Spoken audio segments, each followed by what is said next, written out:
இன்னைக்கு அந்த விரதம் தோன்றுவதற்கான புராண வரலாறை பத்தி மட்டும்தான் இந்த பதிவில் நான் உங்களுக்கு கொடுக்க போறேன்.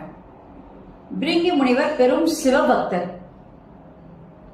இவர் சிவனை தவிர வேறு எந்த தெய்வத்தையுமே தன்னுடைய சிந்தனையில் கொண்டு பூஜிப்பதே கிடையாது.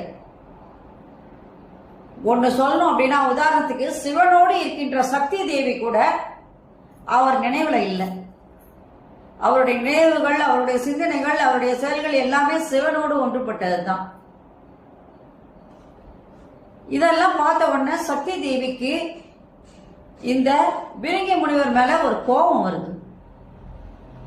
இன்னது, நான் சிவனோடு நான் இருக்கும் பொழுது என்னை வணங்காமல் சிவனை மட்டும் வணங்கி துதிப்பது என்பது எப்படி அப்படின்னு சொல்லி ரொம்ப கோவப்பட்டு அந்த அம்மா என்ன பண்ணுச்சுன்னா, அவருடைய கால்கள் விளங்காமல் போகுக அப்படின்னு சொல்லி ஒரு சாபம் கொடுக்குது.